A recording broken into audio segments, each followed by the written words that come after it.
నమస్కారం. Big debate ప్రత్యేక చర్చ కార్యక్రమానికి స్వాగతం. తమిళనాడు రాజకీయంలో ఉదయనిధి స్టాలిన్ వ్యాఖ్యలు ప్రకంపనలు సృష్టిస్తూ ఉన్నాయి. కావేరీ జలాలకు సంబంధించినటువంటి సమావేశంలో క్యాడరు త్రిష అని ఆవిడ పేరు స్మరించడం, ఆయన కొన్ని అసభ్యకరమైన డబుల్ మీనింగ్ వచ్చే డైలాగులు మాట్లాడారన్న దాని మీద పెద్ద ఎత్తున అక్కడ టీవీకే పార్టీ నిరసన తెలుపుతూ ఉంది. ఈరోజు ఉదయం ఉదయనిధి స్టాలిన్ని తమిళనాడు పోలీసులు ఆయన ఇంటి దగ్గర నుంచి అరెస్ట్ చేశారు. అయితే కోర్టు బెయిల్ మంజూరు కావడంతో ఈరోజు సాయంత్రం ఆయన విడుదలయ్యారు.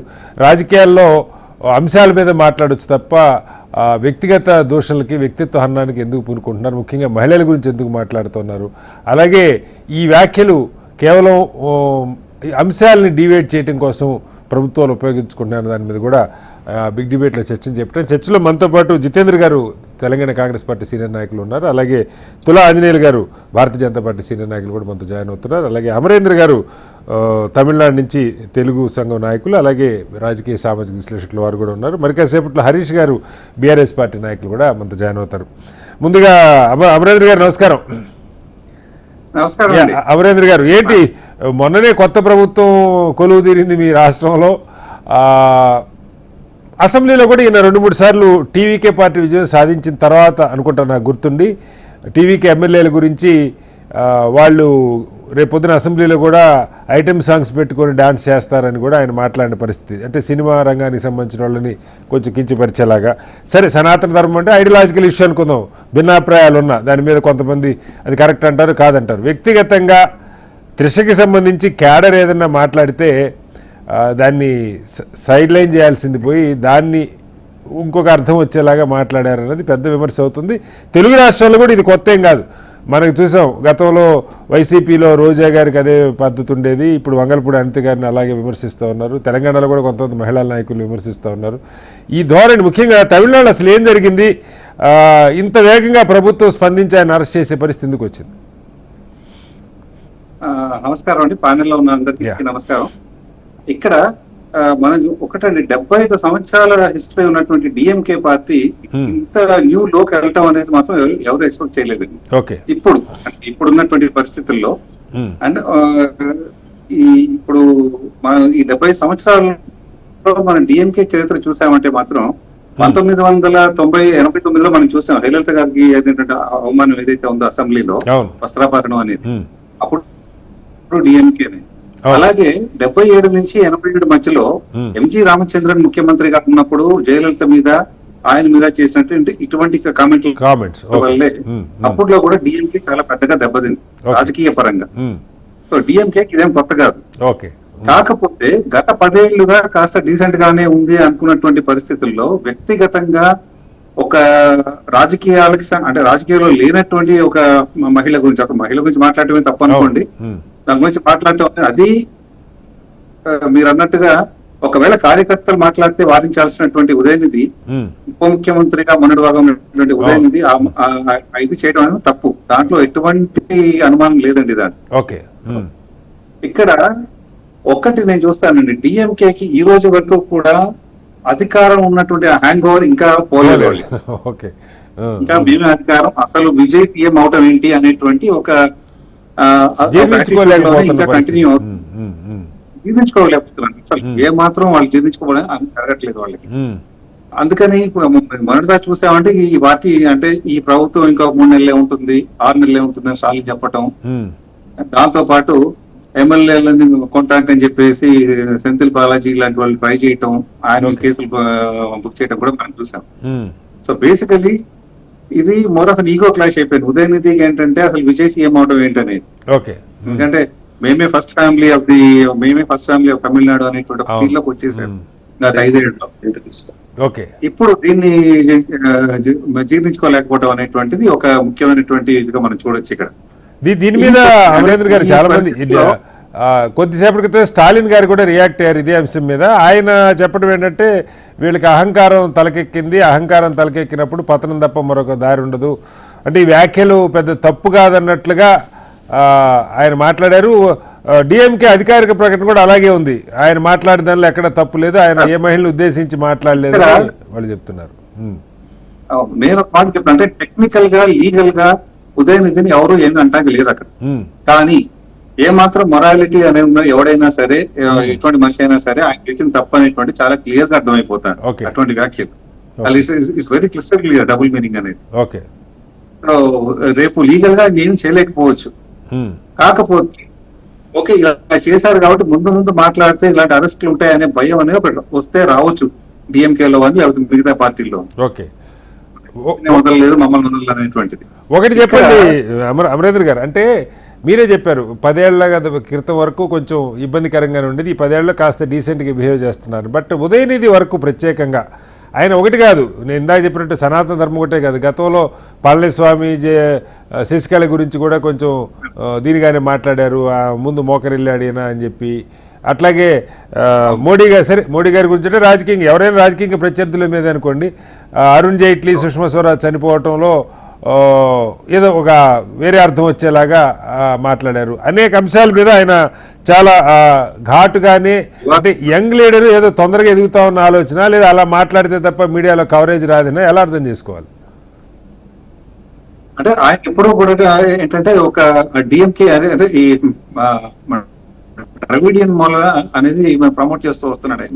ఎప్పుడు ఇటువంటి వివాదాస్పద వ్యాఖ్యలు చేయటం, సనాతన ధర్మం మీద ఆయన చేయటం అనేటువంటిది మనం చూసాం. ఈ రోజున మనం ఇవాళ పొద్దు నుంచి మనం చూసామంటే ఈయన చేసినటువంటి ఈ లూజ్ టాక్ వల్ల డిఎంకే అని నేషనల్ మీడియాలో ఉత్కారిస్తున్నారు అందరూ, మనం చూసామంటే పొద్దున్న నుంచి. ఓకే, సో చేతుల డిఎంకే అంటే మొన్న ఎలక్షన్ లో ఒకటండి డిఎంకే ఇక్కడ నేను ఒకటి చూస్తాను, మొన్న జరిగిన అసెంబ్లీ ఎలక్షన్ రిజల్ట్స్, దాని తర్వాత మొన్న జంతర్ మంతర్ లో జరిగినటువంటి కార్యక్రమం అయితే ఉందో అది, నిన్న జరిగిన బీహార్ ఎలక్షన్స్, ఈ మూడిట్లో కూడా ఒకటి క్లియర్ గా ఉంది, next generation has entered politics అనేది ఒకటి అర్థమైపోతుంది. అంటే జెన్సీ అనేది వాళ్ళ ఎక్స్పెక్టేషన్స్ వాళ్ళ ఆస్పిరేషన్స్ అనేవి వేరేగా ఉన్నాయి, ఈ పాత తరం పార్టీలు దాన్ని అందుకోలేకపోతున్నాయి ఇక్కడ కనిపిస్తోంది. దాన్ని కొనసాగించేలాగానే ఈ రోజున మనం ఉదయనిధి చేసిన వ్యాఖ్యలు కూడా చూడొచ్చు. అంటే వీళ్ళు ఇంకా రియలైజ్ అవ్వలేదా, తమిళనాడు హాస్ బీన్ ఇప్పుడు కూడా టార్చ్ బేరర్ లాగా ఉండేది, ఇప్పుడు దీంట్లో కూడా వాళ్ళే ఫస్ట్ అన్నమాట. అంటే ఈ జెన్సీ వాళ్ళు వచ్చినటువంటి రెవల్యూషన్ అయితే ఉందో ఇది కూడా తమిళనాడు నుంచే స్టార్ట్ అయింది ఇప్పుడు. ఈ పరిస్థితి వచ్చినా సరే, ఇంత జరిగినా సరే మేము ఇంకా పాతకాలంలోనే ఉంటామనేది, అంటే ఇంతకు ముందు మనం చూస్తే 89లో జయలలిత గారి ఇష్యూ కానివ్వండి, లేకపోతే ఇంతకుముందు ఎప్పుడు చేసినా గానీ అప్పుడు సోషల్ మీడియా ఇంత యాక్టివ్ గా లేదు, ఎవరికి తెలిసేది కాదు. కానీ ఈ రోజున మొత్తం మన విజయ్ గలన కారణమే ఇన్స్టాగ్రామ్ లో సోషల్ మీడియా అంటున్నారు. ఇటువంటి పరిస్థితుల్లో ప్రతి ఒక్కటి కూడా సోషల్ మీడియాలో హైలైట్ అయిపోతుంది. సోషల్ మీడియాలో ఉదయనిధికి ఎగనెస్ట్ గా చాలా పెద్ద ఎత్తున ట్రోలింగ్ జరుగుతుంది నిన్నటి నుంచి తమిళ సోషల్ మీడియాలో కూడా. Right sir. సో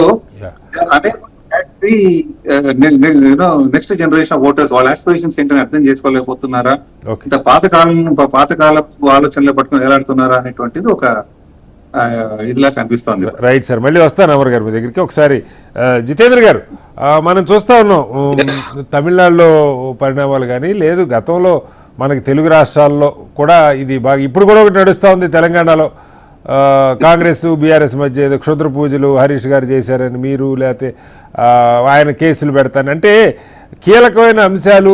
జంజీ గురించి ఇప్పుడే అమర్ గారు చెప్పారు. నిన్న కూడా నా డిబేట్లో జంజీ రిప్రజెంటేటివ్ ఒకళ్ళు ఉన్నారు, ఏం జరగబోతుందని. వాళ్ళు అంశాల ప్రాతిపదికగా మాట్లాడుతున్నారు, వ్యక్తిగత విమర్శలకు పోవట్లేదు. అలాగే ఈ గెలిపేదో మాదే అనట్లేదు, ఇది మొత్తం సమాజం యువతది, రేపొద్దున మేము ఉండొచ్చు, లేదు ఇంకొకళ్ళు రావచ్చు. అంటే చాలా అందరినీ ఆకట్టుకునేలాగా, హుందాగా, సబ్మిసివ్గా, ప్రజలకు ఒక అప్పీల్ లాగా మాట్లాడుతున్నది నేటి యువతరం. సరే, కొద్దిమంది వేరే లాంగ్వేజ్ మాట్లాడుతుండొచ్చు జంజీలో కూడా, నేను కాదంట్లా. కానీ వాళ్ళని గైడ్ చేయాల్సిన పార్టీలు కనీసం ఇప్పుడు వాళ్ళ నుంచన్నా నేర్చుకోవా అన్నది ప్రశ్న. తెలుగు రాష్ట్రాలు దీనికి తమిళనాడు కన్నా పెద్ద భిన్నంగా ఉన్నాయని మనం అనుకోవటానికి లేదు. తెలంగాణలో కూడా గతంలో మీరు బీఆర్ఎస్ని విమర్శించేవాళ్ళు, ఆయనేమో కేసీఆర్ గారు ఇది తెలంగాణ స్టైల్ అన్నట్టుగా ఆయన మాట్లాడేవాళ్ళు. ఇప్పుడు మీ నాయకులు కూడా ఏదేదో మాట్లాడుతూ ఉన్నారు, ఎలా అర్థం చేసుకోవాలి? మీకు ప్యానెల్లో ఉన్న వారికి నమస్కారాలండి. రాజకీయ విధానపరమైన విమర్శలు, ప్రజా సమస్యలపై చర్యలు ఉండాలి కానీ వ్యక్తిగత విమర్శలకు అసభ్యత ప్రజార చోటు ఉండకూడదండి. నాయకులు, ప్రజాప్రతినిధులు సమాజంలో ఆదర్శంగా ఉంటే బాగుంటది కానీ ఈ రకంగా మహిళల పట్ల అసభ్యంగా మాట్లాడడం. అక్కడ తమిళనాడులో మొదటి నుంచి జయలలితని ఏ విధంగా వాళ్ళ తాతగారు చేసినట్టు నిర్వాకం దేశ ప్రజలందరూ చూసిండ్రు. వాళ్లకు అవకాశం ఈ రోజు పోయింది, ఈ రోజు పాలకులు పరిపాలన విధానం అనేది పోయింది అన్నట్టుగా ఈ ఉన్నటువంటి ఉదయనిధి స్టాలిన్ కు ఆ విధంగా చాలా ఓవర్ గా చేస్తున్నాడు. ఇప్పుడు త్రిష అనేది వ్యక్తిగత జీవితం, ఆయనకు ఆమెకు విజయ్కి ఉన్నటువంటి వ్యవస్థ వేరు, వ్యవహారం వేరు. అంత ఉన్న వాళ్ళైతే ఈ రోజు ఎందుకు ఓడిపోయే వాళ్ళండి? కాబట్టి వాళ్ళకు రాజకీయంగా పవర్ అనేది ఇంకా నిష దిగలేదండి, ఇంతకుముందు వాళ్ళు చెప్పినట్టుగా. కాబట్టి సమాజంలో ఎప్పుడైనా కూడా మనం పూర్వం చూసినామండి. నాకు ఇప్పుడు 43 ఏళ్ళు అండి, నేను 16 ఏటని రాజకీయ నాయకుడిగా చూసినాను. 43 సంవత్సరాలు నా కాంగ్రెస్ పార్టీలో. నేను ఎందరో ముఖ్యమంత్రులు, మంత్రులు, ఎమ్మెల్యేలతో కూడా కలిసి పనిచేసినాం మేమంతా. కానీ ఈ మధ్య కాలంలో చూస్తే ఆ దూషణలు ఏంటో, వ్యక్తిగతంగా దూషణలు ఏంటివి, ఇంట్లో వాళ్ళని లాగడం ఏంటో, పిల్లల్ని లాగడము, భార్యల్ని లాగడము, ఉన్నటువంటి అక్కడ ఉన్నటువంటి కూతుర్లను లాగడం, ఈ రకరకాలుగా ఇది శ్రేయస్కారం కాదండి. ఈ రోజు అంటే నాయకులు ఒకటి ఏం చేస్తున్నారంటే జితేంద్ర గారు, ఒకవేళ కాస్త మొహాట పడితే వాళ్ళు మాట్లాడకుండా ఈ సోషల్ మీడియా సైన్యాన్ని వదులుతున్నారు. నోటికొచ్చిన భాష అడ్డంగా తిట్టిపడేయండి, బూతులు అనుకోండి, లేదంటే ఇంట్లలో మహిళల గురించి అనుకోండి, ఇది అన్ని పార్టీలు ప్రోత్సహిస్తున్నాయి. తెలాపాపం తలాపిడిగడు అన్నట్టుగా ఉంది. ఒకటండి, ప్రజాస్వామ్య వ్యవస్థలో ఇది రాజకీయం వేరు, వ్యక్తిగత వేరు అండి. విజయ్ రాజకీయాలు రావడం అనేది ఆయనకు, ఆయన పార్టీ విధానాలు, ఆయన అవసరాలు కానీ అది వేరు. కానీ ప్రజాస్వామ్య వ్యవస్థకి ఇది చాలా పెద్ద ముప్పండి. ప్రజాప్రతినిధులు ఇలా నోరు పదే పారేసుకుంటే సామాన్య ప్రజలు మరి ఎలా స్పందిస్తారండి ఇది? కాబట్టి ప్రజాప్రతినిధి అనేటోడు మార్గదర్శకం. ఒక చిన్న చూడండి, ఇప్పుడు ఒక హీరో ఒక థమ్స్అప్ ఏదైనా కూల్ డ్రింక్ తాగితే ప్రజలంతా ఆచరించి అది బాగుంటదని ఆచరించేవాళ్ళు. ఈ విధంగా రాజకీయ నాయకులు మాట్లాడడం కొంత బాధేస్తుందండి కొన్ని వ్యవహారాలు చూస్తే నాకు కూడా. ఎందుకంటే ఇన్ని సంవత్సరాలు అయిపోయింది, ఇప్పుడు మేము కూడా దాదాపుగా 60 సంవత్సరాలకు వచ్చినాం. ఈ వ్యవస్థ చూస్తుంటే ప్రజాస్వామ్య వ్యవస్థకి ఇదంతా ఒక ముప్పులాగా ఉందండి. ఈ రోజు జంజీ చూస్తున్నారు, ఎవరిని వదిలే పరిస్థితి లేరు. ఈ రోజు మొన్న జరిగినటువంటి వ్యవస్థలో చూడు, మెడల్ ఉంచి ఈ రోజు జరిగినటువంటి వ్యవస్థలో ఆయనకు రాజీనామా చేయించే వరకు వెళ్ళింది. దేశ ప్రధాని వంగాల్సి వచ్చింది, చేయాల్సి వచ్చింది. ఎవరైనా కూడా ఈ విధంగా పాటుపడితే వదిలే ప్రసక్తి ఉండదు కదండి. మనం రాజకీయ నాయకులము చాలా జాగ్రత్తగా ఉండాలి, నోరు పారేసుకోవచ్చు. ఇప్పుడు ప్రజలు, ప్రభుత్వం, ప్రజాప్రతినిధి, మూడంచెల వ్యవస్థల ప్రజలంతా ప్రజాప్రతినిధి, ప్రభుత్వం ఏర్పాటు చేసి ప్రభుత్వంతో మార్గదర్శనం చేసి ప్రజల సంక్షేమం కోసం పనిచేయడానికి పంపిస్తే వీళ్ళు ఇష్టం వచ్చినట్టుగా అక్కడ ఉన్న వ్యక్తులతో మాట్లాడి ప్రజలకు ఏం సంఘంలో ఏం నేర్పిద్దామని ఆలోచన చేస్తారో అర్థం కాని వ్యవస్థ తయారైపోయిందండి. ఇది చాలా బాధాకరమైన విషయం అండి. ఇది ప్రజాస్వామ్య వ్యవస్థకు చాలా ఇది బాగలేని పరిస్థితి వస్తుందండి. మళ్ళీ వస్తాను సార్ మీ దగ్గరికి. ఒకసారి తులాంజనేయులు గారు, కిషన్ రెడ్డి గారు కూడా కొద్దిసేపటి క్రితం దీని మీద స్పందించారు. ఇది కరెక్ట్ కాదు, ఈ ధోరణి కరెక్ట్ కాదు అన్నట్టుగా మాట్లాడుతున్నారు. అయితే మనం ఇక్కడ వాస్తవానికి త్రిష గారు రాజకీయాల్లోకి పెద్ద ప్రత్యక్షంగా రాలా. ఆవిడ ఆయన అభిమానిగా ఉన్నారు. వాళ్ళిద్దరికి మధ్య ఏమి సంబంధం ఉందన్నది అది వాళ్ళ వ్యక్తిగతం, మనకు తెలియదు. ఆమె ఎక్కడ ఎన్నికల ప్రచారంలో పాల్గొనలా, రాజకీయ ప్రకటనలు భారీగా చేసిన సందర్భాలు కూడా ఏమీ లేవు. అలాంటి మహిళల గురించి కూడా అంటే యువత నిజంగా ఒకప్పుడు నాయకుడు అనేవాడు దారి చూపించేవాడు, లీడ్ చేసేవాడు, లీడర్ అంటేనే అది. ఇవాళ అది పోయి వీళ్ళు ఏదైనా తప్పుగా ఆలోచిస్తుంటే దాన్ని సరిచేయాల్సిన నాయకులు సోషల్ మీడియాని ఎగదోస్తూ ఉన్నారు మహిళల మీద. రెండు, ఇలా అప్పుడప్పుడు వాళ్లే నోరు జారి కూడా మాట్లాడుతున్నారు. మన దగ్గర కూడా పూర్తిగా దీనికి వ్యతిరేకంగా ఉన్నది అని కూడా మనం అనటానికి లేదు. ఈ మధ్య తెలంగాణలో జరిగిన సంఘటనలు కూడా మనం ఆలోచిస్తే ఎలా చూడాలి? ఎందుకు ఈ ధోరణి, ఈ మహిళల పట్ల చిన్న చూపు, తర్వాత కించపరిచేలాగా మాట్లాడటం, వాళ్ళ మేకప్ గురించి, లేకపోతే వాళ్ళ హెయిర్ స్టైల్ గురించి, బట్టల గురించి మాట్లాడుతుంటారు. నాయకులను అయితే ఇంకా చాలా నీచంగా మాట్లాడుతున్న పరిస్థితి. దీని నుంచి బయటపడలేమా? హుందాతనం రాజకీయాల్లో ఆశించకూడదా? ముందుగా హెచ్ఎంటీ చూసినటువంటి ప్రేక్షకులకు, అదేవిధంగా సీనియర్ పెద్దలైనటువంటి శ్రీనివాస్ గారు, మీకు, అదేవిధంగా ప్యానల్లో ఉన్నటువంటి పెద్దలు అందరికి కూడా సాయంత్రం పూట ఉదయపూర్వక నమస్కారాలు. నమస్తే సార్, చెప్పండి. ఏదైతే తమిళనాడులో జరుగుతున్నటువంటి పరిస్థితులు, తమిళనాడులో ఉన్నటువంటి ఇప్పుడున్నటువంటి ఉదయనిధి స్టాలిన్ గారు చేసినటువంటి వ్యాఖ్యల్ని భారతీయ జనతా పార్టీ మహిళల పట్ల మాట్లాడినటువంటి విధానాన్ని భారతీయ జనతా పార్టీ తీవ్రంగా ఖండిస్తా ఉంది. ముందుగా అన్నటువంటి రాజకీయ పరిణామాలు, రాజకీయ వ్యవస్థలో ఒకప్పుడు మీరే పెద్దలు చెప్పారు, ఒకప్పుడు రాజకీయ నాయకుడు అంటే ఆదర్శమైనటువంటి వ్యక్తిగా ఉండేవాడు. అతని వెనుక మాలాంటి యువతరం, ఇప్పుడు మాలాంటి యువతరం, కొత్తగా వస్తున్నటువంటి యువతరం, Yes. విద్యార్థి సంఘాల నుంచి వెళ్ళి ఆదర్శంగా ఇలాంటి పెద్ద పెద్ద వాళ్ళను, మోడీ గారు లాంటి లేకపోతే పెద్దవాళ్ళని ఆదర్శంగా తీసుకొని మేము రాజకీయాల్లోకి రావాలనే ఆశతోని ఇలాంటి యువతరం రాజకీయాలకు వస్తుంది. Okay. కానీ ఇలాంటి అక్కడక్కడ ఉన్నటువంటి కొన్ని చీడపురుగులు మహిళల పట్ల అసభ్యంగా మాట్లాడినప్పుడు చాలా బాధ ఇస్తున్నటువంటి పరిస్థితి.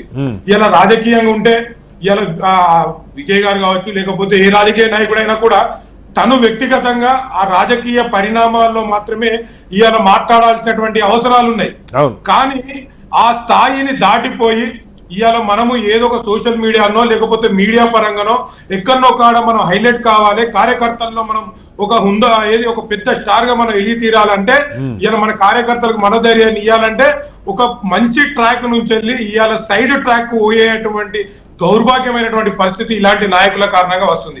ఉదయ్ స్టాలిన్ గారు ఇలా కొత్త కాదు, గతంలో కూడా హిందూ సనాతన ధర్మం మీద కూడా మాట్లాడడం జరిగింది. అప్పుడు హిందూ సనాతన ధర్మాన్ని అవమానించినప్పుడు కూడా అక్కడటువంటి ప్రజలు సరైనటువంటి గుణపాఠం చెప్పారు. ఏదైతే ఇన్ని రోజులు వాళ్ళు అధికారంలో ఉండి ఈ రోజు అధికారం కోల్పోయిన తర్వాత వారు ఇవాళ ఏ విధమైనటువంటి మాటలు మాట్లాడాలనేటువంటి విషయం లేకుండా ఇవాళ కేవలం తప్పించుకునేటువంటి ధోరణిలో నేను కావేరీ జలాలకు సంబంధించినటువంటి ఆడ ఏదైతే మీటింగ్ జరుగుతుందో వాటి గురించే మాట్లాడానే తప్ప మిగతా దాంట్లో నాకు ఎలాంటి సంబంధం లేదు, ఇదే టీఎంకే పార్టీకి సంబంధించినటువంటి వ్యక్తులు ఇవాళ నా మీద అపోహ పుట్టించేటువంటి పరిస్థితి చేస్తా ఉన్నారని చెప్పేసి ఇవాళ తెలియజేస్తా ఉన్నారు. ఇదే విధంగా విజయ్ గారిని కూడా నేను కోరుతా ఉన్నాను, ఇలాంటి దుర్మార్గులను మనం కుక్కను కదా రోడ్డు మీద మురిగితే కొట్టి వదిలేస్తే ఇలాంటి జనాలు ఎవరు పట్టించుకోరు. ఇవాళ అక్కడ ఉన్నటువంటి పోలీసులు మరి ఏ విధమైనట్టుగా వ్యవహరించారు ఏంది అని చూస్తే వాళ్ళు పెట్టినటువంటి సెక్షన్ లో కూడా ఎక్కడ కూడా తీవ్రమైనటువంటి సెక్షన్ ఎక్కడ కూడా లేవు. ఏదో నామమాత్రంగా ఒక చిన్న వ్యక్తి పైన పెట్టి వదిలేసి ఇవాళ స్టేషన్ బెయిల్ ఇచ్చేటువంటి కేసులు అవి. ఎందుకంటే నేను ఒక అడ్వకేట్ గా కూడా కొంచెం ఇన్ఫర్మేషన్ ఇవ్వాలనుకున్నాను. ఇవాళ ఏది BNS 196, 192, 352, 79, 296B, 61, 351 class 2, Tamil Nadu harassment women's act 2002 of 4 ఇవన్నీ పెట్టారు. అన్నిట్లో కూడా ఎక్కడ కూడా 7 years ఎబో లేవు ఏ సెక్షన్ కూడా. మామూలుగా 2 years అదే విధంగా 1 year వరకే ఈ సెక్షన్ లో పరిధి ఉన్నది. వీళ్ళు స్టేషన్ బెయిల్ ఇచ్చి కూడా అక్కడనే ఇడిచిపెట్టి పంపించినట్లయితే తమిళనాడులో ఈ విధమైనటువంటి సీమ వాతావరణం కనబడదు. అంత ఎక్స్పోజ్ గా ఇలా టీవీ ఛానల్ కూడా చూపేటటువంటి పరిస్థితి ఉండదు. కాబట్టి ఇలాంటి ఎక్స్పోజ్ కావాలి పబ్లిక్ లో, నేను ఇక మమ్మల్ని మర్చిపోతున్నారు అనేటువంటి సందర్భంలో ఈ విధంగా మాట్లాడి ప్రజల్లో ఏదో ఒకటి చెయ్యాలనేటువంటి ఆతృతతోని ఈ విధమైనటువంటి నాయకులు మాట్లాడుతూ ఉంటారు. ఇది ఉదయ్ స్టాలిన్ ఏదైతే ఉదయనిధి స్టాలిన్ ఆయన ఉప ముఖ్యమంత్రిగా కూడా చేశారు. ఆల్మోస్ట్ రాజకీయ వారసుడు ఒక రకంగా చెప్పండి. డిఎంకేలో స్టాలిన్ గారి తర్వాత ఆయనే నాయకుడు ఇవాళ ఉన్న పరిస్థితుల్లో. మరి ఈ స్థాయిలో మాట్లాడటం దారుణం కదా. ఇవాళ ఈ విధమైనటువంటి మాటలు మాట్లాడడం కారణంగానే తమిళనాడులో ఉన్నటువంటి ప్రజలు గ్రహించి ఉదయనిధి స్టాలిన్ గారి యొక్క ప్రభుత్వానికి చెంపపెట్టుగా ఒక గుణపాఠాన్ని నేర్పిండు. ఎప్పుడైనా కూడా ప్రజలు అవకాశం కోసం ఎదురు చూస్తారు. ఈ అన్నటువంటి పరిస్థితుల్లో ప్రజలు ఒకసారి ఆశీర్వదించినప్పుడు ఆశీర్వాదాన్ని నువ్వు మంచిగా ఉపయోగించుకొని ప్రజలకు ఉపయోగపడే విధంగా ఒక స్త్రీ, ఏ స్త్రీ అయినా కూడా ఒక తల్లి లెక్క, ఒక చెల్లి లెక్క, ఒక అక్క లెక్క చూసుకోవాల్సినటువంటి సమాజం ఇది. అలాంటి సమాజంలో ఇవాళ ఉదయనిధి స్టాలిన్ గారు నేను మాట్లాడలేదు అనుకుంటేనే తన కార్యకర్తలకు అక్కడ కావేరీ జలాల గురించి మాట్లాడుతున్నప్పుడు ఆ స్లోగన్స్ ఇవ్వాల్సినటువంటి అవసరం ఏమున్నది? వెనుక నుంచి ఫీడ్బ్యాక్ వచ్చింది. వెనుక నుంచి ఫీడ్బ్యాక్ వచ్చినప్పుడు మాత్రమే అక్కడటువంటి కార్యకర్తలు ఆ టాపిక్ ను ముందుకు తీసుకురాగలుగుతారు. అక్కడ జరుగుతున్నటువంటి సమావేశం వేరు, ఇక్కడ జరిగినటువంటి విధానం వేరు. కాబట్టి ఇది ఏదైతే కావాలని ఉద్దేశపూర్వకంగా చేసినటువంటిదే. తను తమిళనాడు ఉన్నటువంటి మహిళలకు ఒక త్రిష గారికి ఉద్దేశం చేయాలి, అక్కడటువంటి మహిళలందరికీ, భారతదేశంలో ఉన్నటువంటి మహిళలందరికీ కూడా ఉదయనిధి స్టాలిన్ గారు తప్పకుండా క్షమాపణ చెప్పాల్సిందే, క్షమాపణ చెప్పి తీరాల్సిందే అని చెప్పి హరీష్ గారు బీఆర్ఎస్ పార్టీ నాయకులు కూడా జాయిన్ అయ్యారు. హరీష్ గారు నమస్కారం. నమస్తే అండి. హరీష్ గారు, మీరు చూస్తూ ఉన్నారు తమిళనాడులో ఉదయనిధి స్టాలిన్ మాట్లాడుతున్న భాష, ఒక కావేరీ జలాలకు సంబంధించిన సమస్య మీద జరుగుతున్న సభలో క్యాడరు త్రిష నామస్మరణ చేయటం, ఈయన ఒక డబుల్ మీనింగ్ డైలాగ్ వచ్చేలాగా మహిళల్ని కించపరిచేలాగా, త్రిషని కించపరిచేలాగా మాట్లాడటం, అంటే ఇదేదో కొత్తగా జరుగుతుంది కాదు. తమిళనాడులో అయినా తెలుగు రాష్ట్రాల్లో అయినా రాజకీయంలో మహిళల్ని కించపరిచేలాగా, ఇందాకే చెప్పాను, వాళ్ళ మేకప్ల గురించి, లేకపోతే వాళ్ళ లిప్స్టిక్ల గురించి, వాళ్ళ డ్రెస్ కోడ్ గురించి, వీటి గురించి కొంచెం అసభ్యంగా మాట్లాడటం పెరుగుతుంది. ముఖ్యంగా కాస్త గట్టిగా మాట్లాడే మహిళలు ఉంటే వాళ్ళని డిమోటివేట్ చేసేలాగా నాయకులే మాట్లాడుతున్నారు పార్టీల్లో. పార్టీలు పరోక్షంగా ప్రత్యక్షంగా పెద్ద నాయకులు మాట్లాడకపోయినా సోషల్ మీడియా గుంపుని దీని మీద ఎగదోస్తున్న పరిస్థితి మనం చూస్తూ ఉన్నాం. ఎలా అర్థం చేసుకోవాలి ఈ పరిణామాల్ని? ఫస్ట్ ఆఫ్ ఆల్ అందరికీ కూడా గుడ్ ఈవినింగ్ అండి. యా, వాస్తవంగా మీరు ఒక లేడీస్ ఎవరైనా ఒకరినో ఇద్దరు పిలిచుంటే బాగుంటుండేది. Sorry, very sorry. ఎస్, పర్లేదండి. అయితే ఒకటండి, వాస్తవంగా ఇలా రాజకీయాలు ఎంత భ్రష్టు పట్టిపోయినాయంటే కేవలం మహిళలనే కాదు, ప్రతిపక్ష పార్టీ నాయకులను కనీసం వాళ్ళకు వయస్కి కానివ్వండి, లేకపోతే వాళ్ళకు ఉన్నటువంటి గౌరవానికి కానివ్వండి, ఎటువంటి గౌరవం ఇవ్వకుండా ఇష్టం వచ్చినట్టు సంబోధిస్తూ బూతులు మాట్లాడుతూ విరుచుకుపడే విధానం ఏదైతుందో చాలా అంటే చాలా దుర్మార్గం. అది స్ప్రెడ్ అవుతుంది. అది దానికి ఒక అంతం అనేది లేకుండా, ముగింపు అనేది లేకుండా స్ప్రెడ్ అవుతుంది. స్పెషల్లీ ఈ రోజు జరిగింది చాలా దురదృష్టకరం. అండ్ తమిళనాడులో గతంలో మనం చూసినాము, 90s లో కూడా, లేట్ 90s లో జయలలిత గారినే చాలా దారుణంగా అవమానించారు నిండు అసెంబ్లీ సాక్షి. సో అక్కడ కొంతవరకు అది ఏంటంటే ఆ దుర్మార్గమైనటువంటి చర్యలు చేసుకునేది ఆ సమాజంలో కొంతవరకు అక్కడ అదేమంటే స్ప్రెడ్ అయింది, డీప్ రూటెడ్ అయిపోయింది. సో కాబట్టి అలా వాళ్ళ గవర్నమెంట్ కూడా దాదాపు 6-7 సెక్షన్ల మీద అతను అరెస్ట్ చేయడము, అదంతా కూడా మంచి చర్యనే. కాకపోతే ఏంటంటే ఇక్కడ తెలుగు రాష్ట్రాల్లో కూడా ఇది మితిమీరిపోయింది.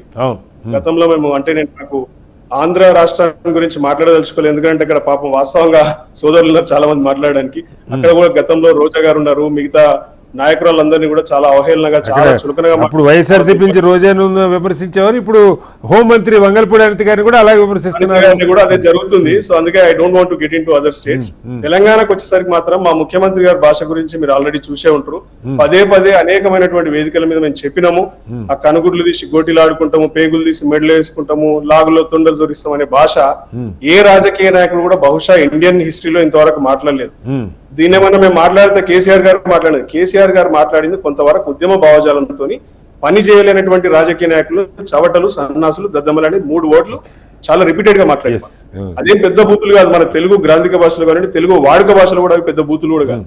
కానీ ఈ ముఖ్యమంత్రి వచ్చినాక ఆ భాష ఇంకా నెక్స్ట్ లెవెల్ కి తీసుకెళ్ళిండు. అంటే ప్రైమ్ డిబేట్స్ లో కూడా మనం మాట్లాడుకోలేనటువంటి భాష అది. పోలీస్ వాళ్ళని, జర్నలిస్టులని అందరినీ కూడా బట్టలు గుడ్డలు కూడా తీసుకొడతా ఈ భాష అనేది సర్వసాధారణం అయిపోయింది. ఖచ్చితంగా ఇప్పుడు మీరు ఏదైతే హెచ్ఎంటీ వారి చొరవ తీసుకొని ఈ డిబేట్ పెట్టిరో చాలా మంచి పరిణామం ఇది. రానున్న రోజుల్లో కూడా ఈ రాజకీయ నాయకులు వాడే భాష మీద ఖచ్చితంగా ఒక ముగింపు అనేది ఉండాలి, దానికి ఒక స్టాండర్డ్స్ అనేది సెట్ చేయాలి. సభ్య సమాజం కూడా తల ఎత్తుకునేలాగా మాట్లాడాలని చెప్పేసి మీరు కూడా ఒక పిలుపునివ్వండి మీ హెచ్ఎంటీ. తప్పకుండా హరీష్ గారు మంచి సూచన చేశారు. మళ్ళీ వస్తాను మీ దగ్గరికి. అమర్ గారు, ఇవాళే పత్రికల్లో ఒక పోలాండ్ మహిళ ట్వీట్ చేసింది, బాగా వైరల్ అవుతుంది, మీరు చూసుంటారు. ఆమె కొంతకాలంగా ఇండియాలో ఉంటుంది. ఇండియాలో ఒక కొత్త రూల్ బుక్ ఉన్నది. ఆమె చాలా పాజిటివ్గా కొన్ని సంవత్సరాల నుంచి ఇక్కడ ఉంటూ, విదేశాల్లో అయితే గబక్కన మనం ఎవరిని అన్న, తమ్ముడు, అక్క, చెల్లి అని పలకరించలేము. ఇండియాలో ఎవరినైనా అలా పలకరించవచ్చు, ఎవరి దగ్గర నుంచి అయినా సహాయం తీసుకోవచ్చు, ఎవరింటికైనా వెళ్ళి హెల్ప్ అడగవచ్చు, తెలియని ఆటోలో నిమిషంలో రేటు మాట్లాడుకుని ఆటో ఎక్కేయచ్చు. ఇలా అనేక అంశాల గురించి ఆమె ప్రస్తావించి భారతదేశంలో ఉన్న ఈ ప్రత్యేకత, ఆత్మీయత, లేదు అందరినీ దగ్గరగా చూసుకునే భావం, గౌరవించుకునే భావం విదేశాల్లో ఉండదు. అక్కడ ముభావంగా ఒకరికొకరు కనపడుతున్న పలకరించుకొని పరిస్థితి ఉంటుంది. ఇలా చెప్తూ వచ్చింది. ఇక్కడ మనకి చూస్తే బయట వాళ్ళు మనల్ని అంత మెచ్చుకుంటున్న పరిస్థితి ఉంది మన సంస్కృతిలో, మన విధానాల్లో. కానీ మన నాయకులు మరీ ముఖ్యంగా ఓ పక్క మహిళలకి రాజకీయంగా పెరగాలి, మహిళల భాగస్వామ్యం పెరగాలని మాట్లాడుకుంటూనే ఆ మహిళల్ని వాళ్ళతో పాటు సరే జెంట్స్కి అయితే ఇక అడ్డు ఆపు లేదనుకోండి. ఇక ఆ తిట్ల దండకాలు మీరు కూడా చూస్తూ ఉన్నారు. తమిళనాడులో ఉన్న తెలుగు రాష్ట్రాలు మీరు చూడండి కాదు, ఈ 2 తెలుగు రాష్ట్రాలు కొంచెం ఎక్కువ తక్కువ తేడా ఉందేమో. కానీ దీనికి నిజంగానే మనం రూల్ బుక్ ఏమైనా పెట్టుకోవాలా? అసభ్య పదజాలం, లేకపోతే కించపరిచే భావజాలం, ఉద్రేకాలని రెచ్చగొట్టే భావజాలం, కొంతమంది అయితే తరిం కొడతాం, ఆ భాష మాట్లాడేది అదొక సెక్షన్ ఉంది. అసలు గొయ్యి తీసి పాతి పెడతాం ఈ భాష. ఇక కించపరిచేలాగా మాట్లాడేది మహిళలు ఇంకొక ఇది ఉంది. ఏమి నేర్చుకోవాలి మనం? మనకు నేర్పేవాళ్ళు ఎవరు? ముఖ్యంగా నాయకుల్లో ఈ సంయమనం పాటించే భాష ఎవరి దగ్గర నుంచి నేర్చుకునే అవకాశం ఉందా? మనకి భాష ఒకటే కాదండి, మనకి సమాజం పరంగా నేను చూసేది ఏంటంటే మొరాలిటీ అనేది బాగా తగ్గిపోయింది అన్నట్టుగా నేను దీన్ని చూస్తున్నా. ఇప్పుడే కాదు, ఇది గత కొన్నేళ్లుగా అంటే ఎవడెట్లా పోతే నాకెందుకు, నేను ఎలా ఉన్నాను అనేటువంటి ఆ ఇది మాత్రం బాగా ఎక్కువైపోయింది మనకి. పక్కాడే ఇప్పుడు మీరు అన్నట్టుగా ఆవిడ ఆ ట్వీట్ ఒకటి నేను చూశాను, ఇండియాలో ఇలా ఉంటారు అలా ఉంటారని. ఆవిడ దాంతో పాటు ఇది కూడా ఇప్పుడు కనుక చేస్తే ఇవన్నీ తెలిసాక వీళ్ళు ఎవరిని బట్టి మహిళలను బాగా కించపరుస్తారు, వాళ్ళ ఇష్టాన్ని మాట్లాడతారు అనే ట్వీట్ కూడా పెట్టుండొచ్చు ఆవిడ. ఆవిడ తెలియదు అనుకుంటా ఇంకా రాజకీయ నాయకులు ఏం మాట్లాడుతున్నారు అంటే ప్రజల్లో ఇంకా ఇటువంటి ప్రవర్తన రాజకీయ నాయకులు చేస్తున్నటువంటి ఈ ప్రసంగాలు లేదంటే ఈ తిట్ల దండకం అనేది కామన్ మ్యాన్ ఇంకా దాన్ని యూజ్ చేయడం మొదలెట్టలేదు. ఏ రోజు మొదలెట్టారో ఇక that will be the final frontier as far as morality is concerned. Okay, అక్కడికి వెళ్ళిపోయేలా ఉంది. ఇప్పుడు ఈ ఇష్యూలో చూసామంటే అసలు ఇష్యూ ఏంటి? కావేరీ నదుల గురించి. నీళ్లు లేవు. తమిళనాడులో 12 జిల్లాల్లో కరువు వచ్చింది ఎల్నినో ప్రభావంతో, నీళ్లు లేవు. Farmers issue. కర్ణాటక వాళ్ళేమో ఇది చేయట్లేదు, నీళ్లు అవన్నీ పక్కన పోయి ఈ రోజున ఏం మాట్లాడుకుంటున్నారు అందరూ? టీవీ డిబేట్ల త్రిష ఉదయనిధి స్టాలిన్ మీదే చర్చ. ఉదయనిధిని అరెస్ట్ చేయడం అది కూడా వెళ్ళిపోయింది. ఉదయనిధిని అరెస్ట్ చేయడం కరెక్టా కాదు మనం మాట్లాడుకునేటువంటి. ఒక పక్కన రాష్ట్రంలో ఎన్నో సమస్యలు, కరెంటు సమస్య, ఒక పక్కన ఎయిర్పోర్ట్ లేకపోవడం అనేది ఒక సమస్య, ఇన్ని సమస్యలు ఉంటే ఈవెన్ ఉదయనిధి కూడా మనం చూసామంటే ఈ రోజున అనుభవం లేదు. ఇప్పుడు విజయ ప్రభుత్వం అయితే ఉందో ఎవరికి అనుభవం లేదు దాంట్లో, అందరూ కొత్త వాళ్ళే, అందరూ యువకులే. ఆ అనుభవ రాహిత్యం చాలా క్లియర్ గా కనిపిస్తుంది అడ్మినిస్ట్రేషన్ లో. వాళ్ళు ఎన్నో అనుకుంటున్నారు చేద్దాం అది చేద్దాం అని, కానీ గ్రౌండ్ లెవెల్లో ఉన్నటువంటి అవినీతి కానివ్వండి అది దాన్ని కంట్రోల్ చేయలేక వీటన్నిటిని అందిపుచ్చుకోకుండా పర్సనల్ అటాక్ వెళ్ళిపోవడం అనేటువంటిది డీకే చేసినటువంటి ఒక వెరీ డర్టీ అటెంప్ట్ మనం చూడాలి. మేబీ ఇలా చేయటం వల్ల మేము మళ్ళీ అధికారంలోకి వస్తామని ఒకవేళ అనుకుంటే మాత్రం అది తప్పే. ఎందుకంటే ఒక పక్కన అన్నామలై, ఇంకో పక్కన ధనుష్, ఆయన కూడా రాజకీయాల్లో వస్తున్న వార్తలు మా నేపథ్యంలో ఇకపై యాంటీ ఇన్కంబెన్సీ అనేది మాకే గుత్తగా పడిపోతాయి అనేటువంటిది డిఎంకే బయటికి రావాలి. పరిస్థితి లేదు. ఇది అన్ని పార్టీలకి వర్తిస్తుందండి, ఏ రాష్ట్రంలో ఉన్నా కానీ. మనం మన భాష మన ఇది మార్చుకోకపోతే ఇప్పుడు కొత్త తరం ఓటర్లు దాన్ని ఒప్పుకోవట్లేదు అనేటువంటిది అన్ని రాజకీయ పార్టీలు గ్రహించడం మంచిది. ఓకే సార్, మరి జితేంద్ర గారు మీరే విన్నారు, అంటే తెలుగు రాష్ట్రాలకు సంబంధించి హరీష్ గారు అయితే ముఖ్యమంత్రి గారి వ్యాఖ్యలను ప్రస్తావించారు. సరే, మీరు కౌంటరు కేసీఆర్ గారు అది మాట్లాడలేదు ఇది మాట్లాడలేదా, ఇది ఓకే, అది మాట్లాడుతున్నారు, కానీ మార్చుకునే ఆలోచన ఉంది నాయకులకు. ఇందాకే మనం చూస్తూ ఉన్నాం, జంజీ కొద్దిమంది తప్ప 1% తప్ప వాళ్ళు అసలు ఈ పర్సనల్ అటాకే కాదు, కనీసం కాంట్రవర్షియల్ ఇష్యూస్ కూడా మాట్లాడట్లేదు. స్ట్రెయిట్గా అడ్మినిస్ట్రేషన్, ట్యాక్స్ మనీ, మాకు అందాల్సిన సర్వీసులు, విద్య, ఆరోగ్యం, ఈ భాష మాట్లాడుతున్నారు. మొత్తం నిన్న కాక్రోచ్ జనతా పార్టీ మాట్లాడిందంతా అదే. దాని మీదే వాళ్ళు అకౌంటబిలిటీ, ప్రభుత్వాల నుంచి అకౌంటబిలిటీ, జవాబుదారీతనం, పారదర్శకత ఇవి మాట్లాడుతున్నారు. నాయకులేమో ఈ చిల్లర భాష మాట్లాడుతున్నారు. ఎలా అర్థం చేసుకోవాలి? ఒకటండి, సోదరుడు మాట్లాడుతూ ఇప్పుడు రేవంత్ రెడ్డి గారు కూడా మాట్లాడుతుంటే కేసీఆర్ గారు కూడా మొదలు పెట్టిండ్రు, ఇక దాన్ని లోపలికి పోదలుచుకోలేదండి. కేసీఆర్ కూడా ఆ భాష విధానము, ఇక్కడ ఉన్నటువంటి 2 రాష్ట్రాల ప్రజల్ని ఏ విధంగా ఆంధ్ర ఉన్నటువంటి ప్రజల్ని అన్నాడు, ఇవన్నీ దాంట్లోకి వెళ్తే అది పెద్ద డిబేట్ అవుతుంది. అది అర్థం లేని మాట. అది ఇప్పుడు మనం మాట్లాడేది ఏంటంటే అక్కడ జరుగుతున్నటువంటి ప్రజెంట్ లో జరుగుతున్న విషయం గురించి మాట్లాడుతున్నాం కాబట్టి ఇప్పుడు ఒకటండి ఏమైపోయిందంటే సెన్సేషనల్ గా ఏమన్నా ఒకటి వైరల్ చేస్తే తప్ప ఇప్పుడు మనం ఫేమస్ కాము, తర్వాత తొందరగా రాజకీయంగా పైకి రాము. ఇప్పుడు మీడియా పరంగా ఏమైంది, సెన్సేషనల్ గా ఏదైనా కామెంట్ పెట్టే వారికి ఏమైపోయిందంటే ఇప్పుడు ఛానల్స్ కూడా పదే 24 గంటలు క్లిప్లు వేయడం, అదేయడం ఇదేయడం వల్ల ఏమైపోయిందంటే రాత్రి రాత్రికే ఆ వ్యక్తి అన్నట్టు అదే మన సోషల్ మీడియాలో కానీ ఛానల్లో కానీ బాగా ఫేమస్ అయిపోతుంది అనేది బాగా అర్థమైపోయి అనరాని మాటలు, మాట్లాడలేని మాటలు, సభ్య సమాజం సిగ్గుపడుతుందా లేదా, నాకు పిల్లలు ఉన్నారు, భార్య ఉన్నారు. ఈ రోజు స్త్రీ పాత్ర మన భారతదేశం అంతా ఎంత గొప్ప పాత్ర అండి స్త్రీ.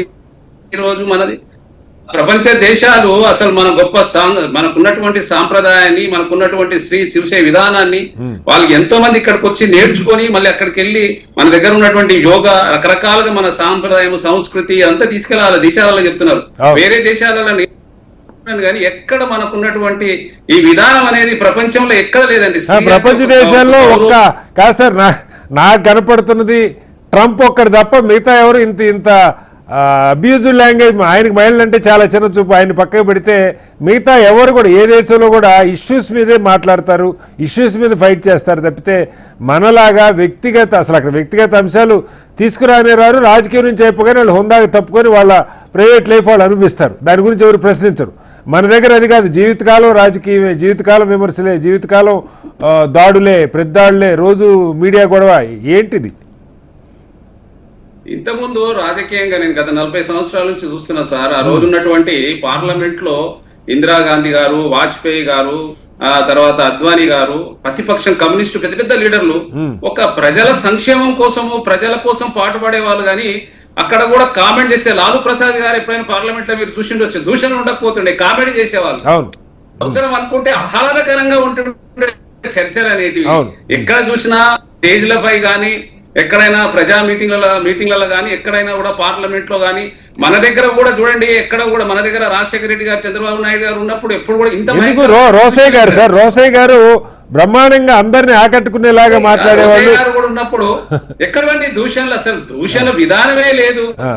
అసలు ఎక్కడ పోతుంది? ఏమైపోయిందంటే ఈ రోజు ఉన్నటువంటి సోషల్ మీడియా అనేది రావడం వల్ల సెన్సేషనల్ గా ఏదో ఒకటి చేయాలి, ప్రజల దగ్గర కనబడాలి, నేను మెప్పు పొందాలని. కానీ దీన్ని ఎవరు ఆస్వాదిస్తారండి, ఎవరు చేస్తారండి? ఈ రోజు ఉన్నటువంటి విద్యార్థులు, జంజీలు అనేది ఇప్పుడు కొత్త తరం వాళ్ళు అడిగేది ఏంటి? మిమ్మల్ని ప్రజాప్రతినిధి చేసినాము, ఎందుకు చేసినాము? మా సమస్యలు పరిష్కరించుకోవడానికి చేసినాము, మా సమస్యలు ఏమున్నాయి అవన్నీ పరిష్కరించాడు తప్ప మిగతా మాటలు మాట్లాడాల్సిన అవసరం లేదు.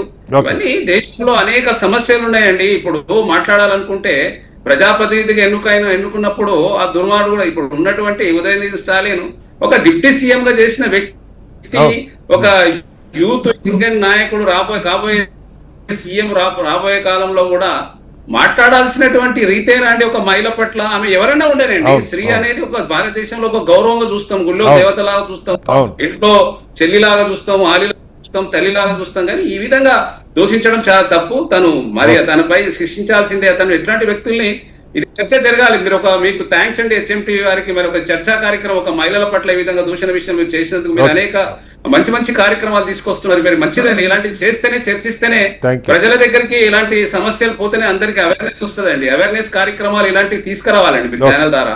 కాబట్టి రాజకీయ నాయకుల గురుతర బాధితులు ఇప్పుడు మనకు ఉన్నటువంటిది ఏంటి? పెద్ద ఎత్తున ఉద్యోగాలు, మన కంట్రీ అనేది ఏ విధంగా ఇతర దేశాలతోని డెవలప్మెంట్ కావాలనేది ఆలోచన చేయాలి. ఇప్పుడు చూడండి, చైనా దూసుకుపోతుందండి. ఇప్పుడు ఎడ్యుకేషన్ లో 97% ఉంది. ప్రతి వ్యక్తికి అక్కడ పని అండి, పరిశ్రమలు వస్తున్నాయి. అక్కడ వాళ్లకు మొత్తం ప్రపంచ దేశాలకు వస్తువు రవాణా విధంగా జరుగుతున్నాయి. ప్రతి వస్తువు అక్కడ నుంచే ప్రపంచ దేశాలకు సప్లై అవుతుంది.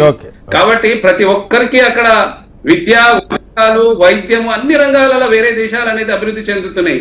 కాబట్టి మనం కూడా ఏంటంటే ప్రజాప్రతినిధులైన వాళ్ళు, ప్రజాపాలకులు, మరి అదే విధంగా పార్టీ నాయకులు కూడా మరి ఒక మంచి సాంప్రదాయాన్ని, సంస్కృతిని మనము వచ్చే తరాల వారికి అందించే విధంగా ఉండాలి. కానీ ఇప్పుడు ఎప్పుడైనా కూడా ఒక నాయకుడు మాట్లాడితే నేను కూడా ఈ విధంగా అనే విధంగా తయారు చేయకూడదండి. ఇది చాలా రాంగ్ అండి, తప్పండి. ఇది ఏమి ఇస్తున్నాం అంటే సభ్య సమాజానికి, రాబోయే తరాల వారికి ఇదేనా మనం ఇచ్చేది? ఎవరైనా సరే, ఏ పార్టీ వ్యక్తులైనా సరే, వ్యక్తిగతంగా మాట్లాడుతున్నాడు, ఇది చాలా రాంగ్ అండి, తప్పండి, తప్పండి. రైట్. తులాంజనేయులు గారు, ప్రజలు ఎప్పుడో ఈ వాళ్ళ వ్యక్తిగత జీవితాల గురించిన అంశాల గురించి ప్రజలు ఈ దేశంలో పట్టించుకున్న దాఖలాలే లేవు. మీరు ఎన్ని ఎగ్జాంపుల్స్ కంటే అన్ని ఎగ్జాంపుల్స్ మనం తీసుకోవచ్చు. ఎన్టీఆర్ గారు లక్ష్మీపార్వతిని పెళ్లి చేసుకున్నప్పుడు చాలామంది అసలు ఇంకా ఆయన రాజకీయంగా పతనం అయిపోతారనుకున్నారు. ఆయన ఫస్ట్ పార్టీ పెట్టినప్పుడు కంటే ఎక్కువ స్థానాలు గెలిచినటువంటి పరిస్థితి. అలా అనేక మంది మీద, ఎవరి మీద మాట్లాడినా వాళ్ళ వ్యక్తిగత జీవితానికి, రాజకీయానికి ప్రజలు అసలు ఏమాత్రం సంబంధం పెట్టుకోవట్లా. ఇప్పుడు నరేంద్ర మోడీ గారు వారి శ్రీమతిని విడాకులు ఇచ్చి విడిగా ఉంటున్నారన్నారు. దాన్ని ఎవరు ప్రజలు అసలు దాన్ని ఇష్యూగా చోట్ల 3 సార్లు గెలిపించారు ఆయన. పవన్ కళ్యాణ్ గారి గురించి 3 పెళ్లిళ్ళు అయినాయని మాట్లాడేవాళ్ళు ఉన్నారు. దాన్ని ప్రజలు ఎప్పుడు ఇష్యూగా తీసుకోవట్లా.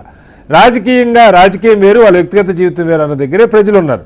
కానీ ఎందుకు నాయకులు ఈ ప్రజలకి లేని దాన్ని అలవాటు చేసే ప్రయత్నం, ప్రజలకి ఆ వ్యక్తిగత జీవితానికి సంబంధించింది పట్టించుకొని ప్రజలకి, ఇదిగో వీళ్ళ వ్యక్తిగత జీవితంలో ఈ చీకటి కోణాలు ఉన్నాయి, లేకపోతే వీళ్ళకి ఈ ఉన్నాయని ఈ తప్పుదారి పట్టించే ప్రయత్నం చేస్తున్నారు. అలాగే మహిళల్ని కించపరిచేలా, ఇందిరాగాంధీని ప్రపంచంలో one of the first PM మహిళలకు ఓటు హక్కు లేని దేశంలో మహిళ ప్రధాని అయింది ఈ దేశంలో.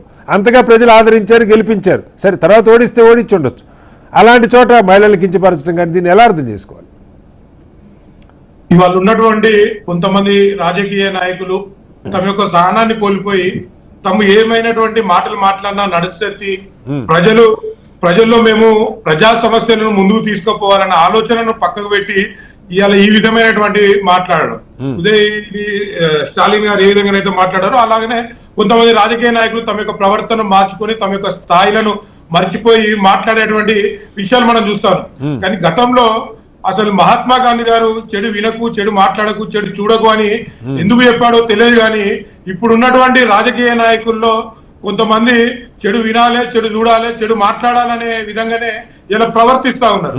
ఎప్పుడైతే స్త్రీ అర్ధరాత్రి సమయానికి ఇంటికి చేరుకోగలుగుతుందో, రక్షణకు ఇంటికి చేరుకోగలుగుతుందో అప్పుడు ఈ దేశానికి స్వతంత్రం వచ్చినట్టు అని చెప్పేసి మహాత్మా గాంధీ గారు చెప్పారు. కానీ ఇలా మహిళలను గౌరవించాల్సినటువంటి రాజకీయ నాయకులు, మహిళలను కాపాడాల్సినటువంటి నలుగురికి ఆదర్శంగా ఉండి చెప్పాల్సినటువంటి ఇలాంటి నాయకులు చేయడం కారణంగానే మీరు చెప్పిన అమెరికా నుంచి మహిళ అట్లాంటి వాళ్ళు ఇలా మనల్ని చీదరించుకునేటువంటి పరిస్థితులు కనబడతా ఉన్నాయి. ఇలా ఇన్స్టాగ్రామ్ లలో చాలా జోక్స్ చూస్తా ఉన్నాం. ఒక స్కూల్ కి ఒక పిల్లగాడు వెళ్ళిన తర్వాత అక్కడ ఉపాధ్యాయుల పట్ల కొన్ని రకాల పదాలు మాట్లాడారు. అంటే అక్కడ ఉన్నటువంటి నాయకులు గిద్ద పెద్ద వాళ్ళే మాట్లాడుతున్నారు, మేము మాట్లాడితే తప్పేంది అనే ఉద్దేశంతో టీచర్లతో మాట్లాడిందని చెప్పేసి పేరెంట్ పిలిచి మందలించడం. అంటే ఈ విధంగా ఈ స్థాయి వరకు ఈ పద్ధతి వరకు జరుగుతా ఉందంటే ఇలా సమాజానికి ఇలాంటి నాయకులు ఏ విధంగా ముందుకెళ్తారు? కేవలం వాళ్ళ పబ్లిసిటీ కోసం మాత్రమే ఈ విధంగా మాట్లాడడం కారణంగా రేపు ఈ రోజు టీవీ చూస్తున్నటువంటి విద్యార్థులకు కానీ లేకపోతే యువకులకు కానీ అది ఎలాంటి వారికైనా కూడా ఒక తప్పుడు సాంకేతం వెళ్ళినటువంటి పరిస్థితి కనబడతాయి. ఇలా భారతదేశంలో సుప్రీంకోర్టే చెప్తుంది మేజర్ అయిన తర్వాత ఎవరితోనైనా కలిసి ఉండొచ్చు, ఎవరు ఏమైనా చేసుకోవచ్చు అనే అటువంటి విషయాలను జోష్ పేషన్ వర్సెస్ యూనియన్ ఆఫ్ ఇండియా ఏది 2018లో సుప్రీంకోర్టు మాజీ ప్రధాన న్యాయమూర్తి అయినటువంటి చంద్రచూడన్ గారే ఈ యొక్క తీర్పునిచ్చింది. అలాంటి సందర్భంలో తన యొక్క వ్యక్తిగత జీవితాలలోకి ఎవరి యొక్క వ్యక్తిగత జీవితాలలోకి వెళ్ళి మాట్లాడాల్సినటువంటి అవసరం లేదు. చంద్రబాబు నాయుడు గారు మేము మాట్లాడినప్పుడు చూసాము, తెలంగాణ రాష్ట్రంలో చాలా మంది రాజకీయ నాయకులు ఇక్కడ మంత్రి అయితే ఒక వేగంగా ఒక హీరోయిన్ గురించి అసభ్యంగా మాట్లాడడం, కోట్రాకు పోయి చివాట్లు తినడం, ఇవన్నీ కూడా సమాజంలో నేటి తరానికి రేపటి తరానికి ఏ విధమైనటువంటి సభ్య సమాజానికి మనం మెసేజ్ ఇస్తున్నాం అనేటువంటి విషయాలను మర్చిపోయి ఒకరి మీద ఒకరు వ్యక్తిగతంగా మాట్లాడుకోవడం. ఇలా తెలంగాణలో చూసుకున్నా, ఆంధ్రలో చూసుకున్నా, లేకపోతే భారతదేశంలో చూసుకున్నా ఎన్నో రకాల సమస్యల్ని ఆ సమస్యల్ని అక్కడ స్థానికంగా ఉన్నటువంటి నాయకులు అక్కడ ఉన్నటువంటి విషయాలను పక్కన పెట్టి ఏదో ఒకటి సెన్సేషన్ మాట్లాడాలి, ఏదో ఒక సెన్సేషన్ గా మనం బ్రేకింగ్ లో ఉండాలనేటువంటి విషయాల పట్ల మాట్లాడమే తప్ప ఈ విధమైనటువంటి మార్పు ఏదైతే ప్రజల్లో ఇక నుంచి మన హెచ్ఎంటీవీ ద్వారా అయినా కూడా రాజకీయ నాయకులు ఒక రాజకీయ నాయకుడికి ఉండాల్సినటువంటి లక్షణాలు ఏమిటి అని చెప్పేసి ఎంతో మంది మేధావులు తెలియజేసినటువంటి లక్షణాలకు ఆధారంగా ఆశయంగా ఒక వ్యక్తికి ఆదర్శంగా ఇలా పివి నరసింహారావు గారు కావచ్చు, లేకపోతే ఎన్కే అద్వానీ గారు కావచ్చు, లేకపోతే ఇప్పుడు ఉన్నటువంటి మోడీ గారు కావచ్చు, లేకపోతే ఈ విధంగా ఎంతో మంది నాయకులను ఇలా యువతరం ఆదర్శంగా తీసుకుంటుంది. వాళ్ళు గతంలో ఏం చేసిండ్రు, ఒక సీటు కోసం ఇలా ప్రభుత్వాన్ని వదులుకున్నటువంటి పరిస్థితి. ఇలాంటి విషయాన్ని ప్రజలకు తెలియజేసినప్పుడు ఇప్పుడు రేపటి తరం ఒక ఆదర్శంగా ముందుకు రాగలుగుతుంది. కానీ ఇట్లాంటి తిట్టుకోవడం, ఒక మహిళల పట్ల అసభ్యంగా మాట్లాడడం, ఒక సనాతన ధర్మం పట్ల అసభ్యంగా మాట్లాడడం, ఇవన్నీ కూడా రేపటి సమాజానికి ఇప్పటి తరానికి ఒక వ్యక్తిగతంగా ఇమేజ్ పోయినప్పుడు అది చాలా మంచి విషయం కాదు, ఒక మంచి పరిణామం కాదు. నాయకుడు అనేవాడు ఆదర్శంగా ఉండాలని చెప్పేసి మేము ఇప్పుడు వస్తున్నటువంటి తరం నాయకులమే మాట్లాడేటప్పుడు 1-2 సార్లు మాట్లాడేటప్పుడు ఆలోచిస్తున్నాం.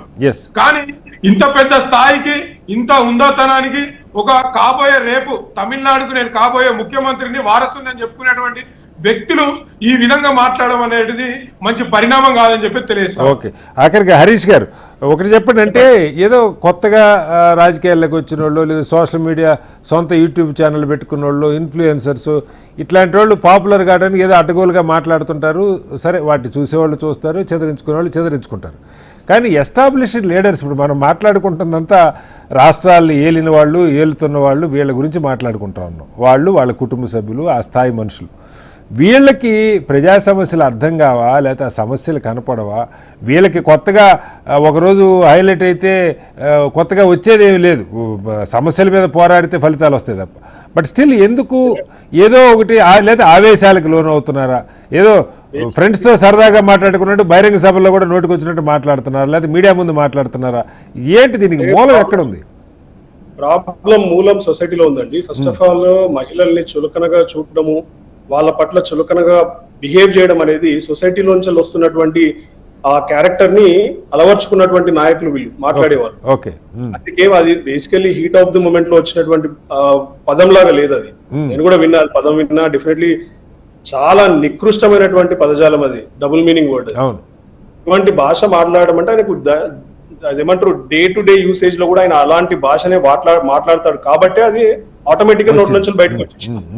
నేనేమంటా అంటే సొసైటీలో ఇవాళ ఈ అదేమంటారు అంటే ప్రొఫానిటీ అంటారు, వల్గర్ లాంగ్వేజ్ అంటారు, ఈ భాషని ఖచ్చితంగా ఇంట్లో ఉన్నటువంటి పేరెంట్స్ కానివ్వండి, స్కూల్లో ఉన్నటువంటి టీచర్స్ కానివ్వండి, వాళ్ళు ఎప్పుడైతే చిన్న పిల్లల దగ్గర ఉన్నప్పటించలే వాళ్ళని కంట్రోల్లో పెడతారో అక్కడి నుంచే స్టార్ట్ అవుతుంది వాళ్ళ డిసిప్లిన్ అనేది, వాళ్ళ వెల్ బిహేవియర్ అనేది.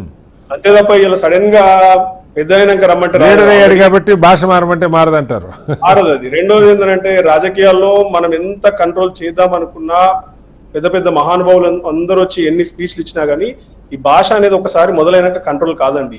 ఈ సోషల్ మీడియా యుగంలో మీరు అన్నట్టు సెన్సేషనలిజము లేకపోతే హెడ్లైన్స్ మేనేజ్మెంట్ అనేది నాయకులకు ఎప్పుడైతే అలవాటైందో అప్పటి నుండి భాష మీదనే వాళ్ళు దృష్టి పెట్టారు.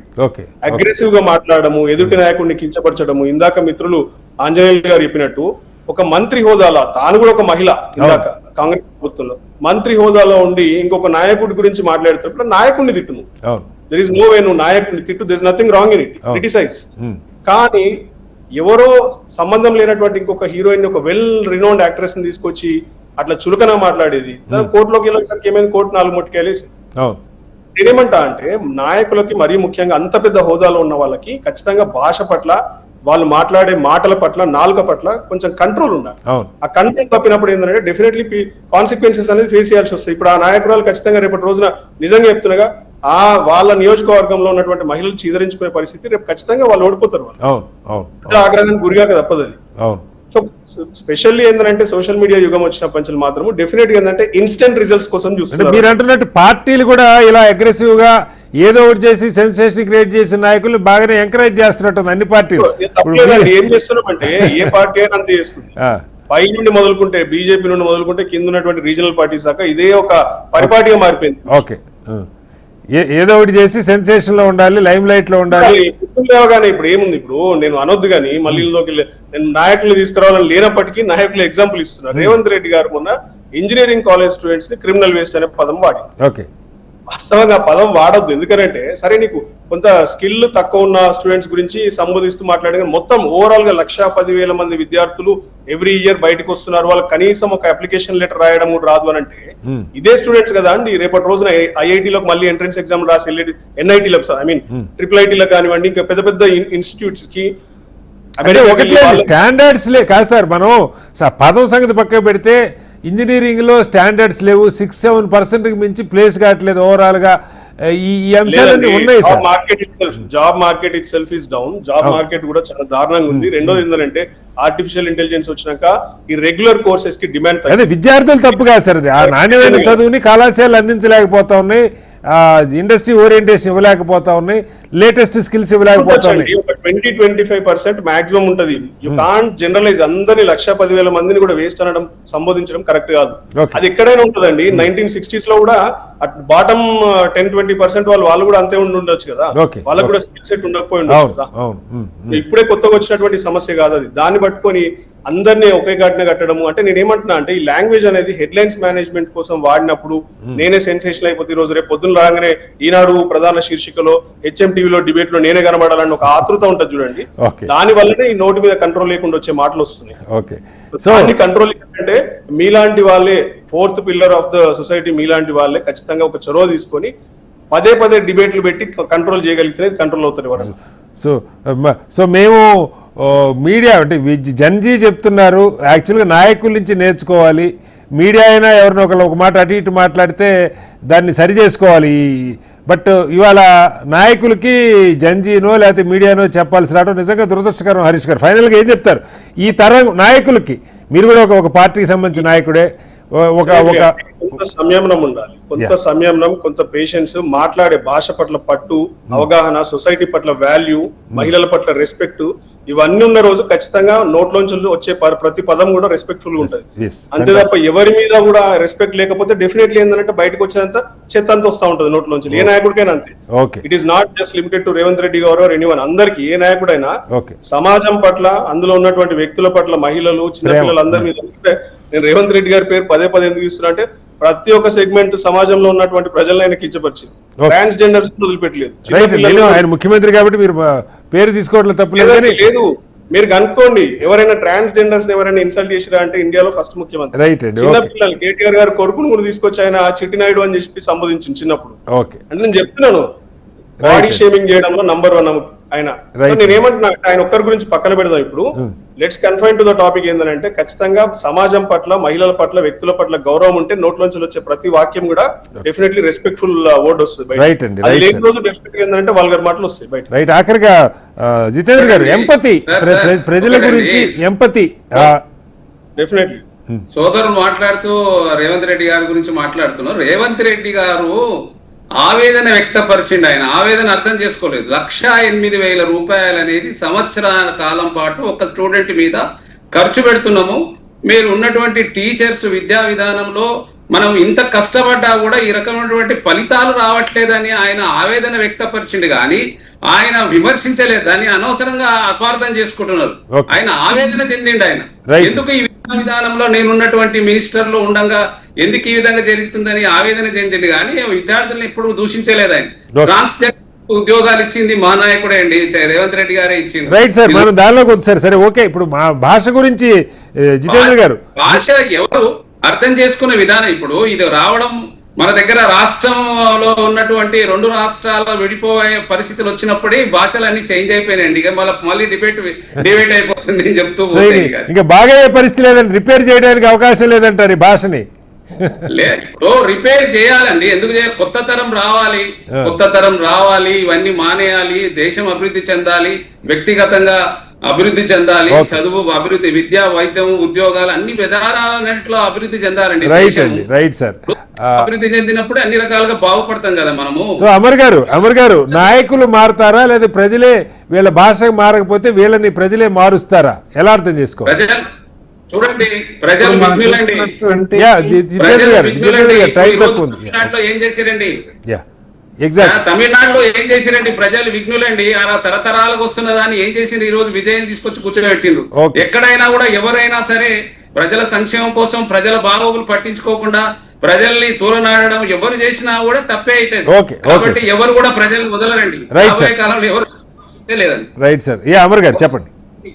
సభ్య సమాజం ఖండించింది. మేము కూడా మా కాంగ్రెస్ పార్టీ తరఫున ఒక మహిళపై చేసినటువంటి జితేంద్ర గారు ఒకసారి అమర్ గారు చెప్పండి. ఇప్పుడు మనం చూసామంటే కనుక ఇందాక ఆయన చెప్పినట్టుగా తమిళనాడులో ఆల్రెడీ చేంజ్ అనేది స్టార్ట్ అయిపోయింది ఇక్కడ. దీన్ని ఒక ఇండికేషన్ గా మిగతా దేశం మొత్తం చూడాల్సిన అవసరం ఉంది. ఇప్పుడు వచ్చే అంటే నెక్స్ట్ ఓటింగ్ జనరేషన్ ఏదైతే ఉందో వాళ్ళు అడిగేది 2: అకౌంటబిలిటీ ఫస్ట్ థింగ్. అది మెయిన్ గా ప్రొజెక్ట్ చేసి అడుగుతున్నారు అందరూ కూడా. మా ఆస్పిరేషన్స్ తగ్గట్టుగా ఏం చేస్తారనేది. మీ సెన్సేషనలిజం ఇటువంటి కాలం చెల్లింది. ఇకపై మా ఆస్పిరేషన్స్ ఏంటి, మాకు మీరు ఏం చేస్తారనేటువంటి చాలా క్లియర్ గా మెసేజ్ అనేది ఈ గత 4 months గా మనం తమిళనాడు అసెంబ్లీ ఎలక్షన్స్ నుంచి మొన్న ఎంతమంది నుంచి నిన్న బీహార్ ఎలక్షన్ వరకు వెరీ క్రిస్టల్ క్లియర్.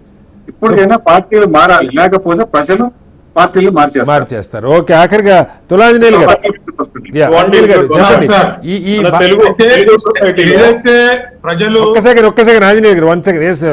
అమర్ గారు కంప్లీట్ చేయండి. లాస్ట్ పాయింట్, తెలుగు సొసైటీలో మరీ ముఖ్యంగా మీరు సోషల్ మీడియాలో చూస్తే ఏదైనా నాయకుడిని ఎవరైనా కొంచెం క్రిటిసైజ్ చేస్తే కింద కామెంట్స్ చూడండి. సోషల్ మీడియా చాలా చండాలమైనటువంటి బూతులు కనబడతా ఉంటాయి. ఎందుకంటే మన తెలుగు సొసైటీలో మరీ ముఖ్యంగా బూతుల వాడకం ఎందుకు ప్రభావం ఎక్కువ ఉంటది అంటే మనకు వచ్చింది అది సినిమా ప్రభావం వల్ల ఎక్కువ వస్తుంది. మోస్ట్ రీసెంట్లీ చూసి ఉండొచ్చు రామ్ చరణ్ గారి సినిమా. దాంట్లో హీరోయిన్ ని చూపించే విధానం అదే సొసైటీలో ఉన్నటువంటి ప్రజలకు వెళ్తుంది కదా అండి. దాన్ని విషయం నేర్చుకొని డెఫినెట్లీ మాట్లాడడం కానీ, అమ్మాయిల్ని చులకనగా భావించడం కానీ. రైట్ అండి. ఓకే సార్, చెప్పండి తులాంజనేయులు గారు, ఈ భాషని నాయకులు మార్చుకోకపోతే ప్రజలకు అవసరం లేని విద్వేషక ఆవేశాలు, తప్పుదారి పట్టించే బూతులు, లేకపోతే తాత్కాలికంగా వాళ్ళ ఎమోషన్స్ని సాటిస్ఫై చేసే దరిద్రపు భాష మాట్లాడుతున్న దీని నుంచి యువత అది కోరుకోవట్లేదు, సమాజం అది కోరుకోవట్లేదని స్పష్టంగా అర్థమవుతుంది. నాయకులు ఎప్పుడు మార్చుకుంటారు? సార్, సమాజంలో ఉన్నటువంటి ప్రజలందరూ కూడా కింది స్థాయి, చిన్న స్థాయి నుంచి వెళ్ళి పెద్ద స్థాయి వరకు అందరూ కూడా రాజకీయ నాయకుడు ఏం మాట్లాడుతుండే, ఏ విధమైనటువంటి పదజాలం వాడుతా ఉన్నాడు, ఎవరు ఏ విధమైనటువంటి ప్రవర్తనలో ఉన్నారు అనేది తప్పకుండా చూస్తారు.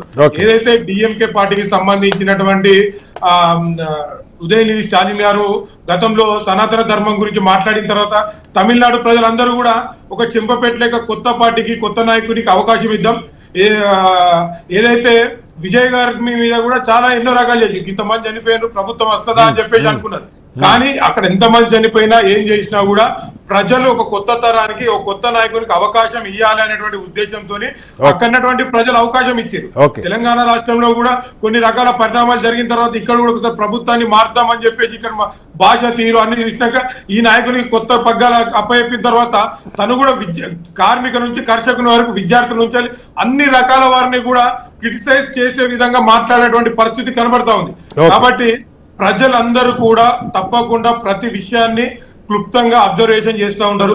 అవకాశం, సందర్భం వచ్చినప్పుడు ఏ విధమైనటువంటి గుణపాఠం చెప్పాలనేటువంటి సందర్భంలో గుణపాఠం చెప్తారు. కాబట్టి ప్రజలందరూ ప్రతిదీ అబ్జర్వేషన్ చేస్తూ ఉంటారు. కాబట్టి ప్రజల ముందు మనం మాట్లాడే ముందు ప్రతి నాయకుడు, ప్రతి వ్యక్తి కూడా క్లుప్తంగా, క్షుణ్ణంగా ప్రజలకు ఏం కావాలి, ఏమైనటువంటి విషయాలను తెలియజేయాలనేటువంటి విషయాలు మాట్లాడాలి. కానీ ఒక వ్యక్తిగత జీవితాలకు, ఒక రాజకీయ నాయకుడు ఇంకో రాజకీయ నాయకుడు వ్యక్తిగత జీవితాల గురించి హక్కు లేదు. ఏదైనా మాట్లాడేటువంటి స్వేచ్ఛ ఉన్నది, కానీ వ్యక్తిగత జీవితాల గురించి మాట్లాడేటువంటి హక్కు గాని, స్వేచ్ఛ గాని వేరే వ్యక్తికి లేదు. కాబట్టి రాజకీయ నాయకులు తమ యొక్క భాషను, తమ యొక్క పద్ధతిని మార్చుకొని ప్రజలకు ఏం కావాలనేటువంటి విషయాన్ని మాత్రమే మాట్లాడాలి.